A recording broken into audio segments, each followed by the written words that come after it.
Assalamualaikum warahmatullahi wabarakatuh. Nama saya Kailani Sarahmadani dari kelas 11 MIPA 2, absen 16. Di sini saya akan menjelaskan tentang korelasi kolonialisme dan imperialisme serta dampak politik etis yang diterapkan Belanda. Yang pertama adalah korelasi kolonialisme dan imperialisme. Dalam praktiknya di Eropa, penjajahan terbagi menjadi dua paham, yaitu paham kolonialisme dan paham imperialisme. Kolonialisme adalah suatu usaha perluasan atau pengembangan kekuasaan sebuah negara atas wilayah dan manusia di luar batas negaranya. Sedangkan imperialisme adalah usaha perluasan kekuasaan atau penjajahan secara langsung suatu negara terhadap negara lain. Kolonialisme dan imperialisme memiliki persamaan dalam pengertian penjajahan terhadap suatu wilayah dan juga memiliki persamaan dalam hal membuat negara penjajah menjadi makmur. Sementara yang dijajah semakin menderita, seperti sekeping mata uang.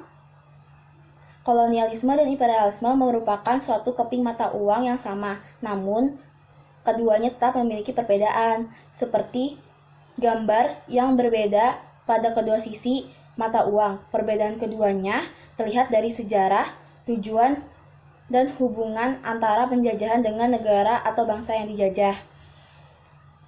Lalu, ada dampak kebijakan politik etis yang diterapkan Belanda. Dampaknya dari politik yaitu desentralisasi kekuasaan atau otonomi bagi bangsa Indonesia. Namun, tetap saja terdapat masalah, yaitu golongan penguasa tetap kuat dalam arti intervensi. Karena perusahaan-perusahaan Belanda kalah saing dengan Jepang dan Amerika menjadikan sentralisasi berusaha diterapkan kembali. Yang kedua dari dampak sosial.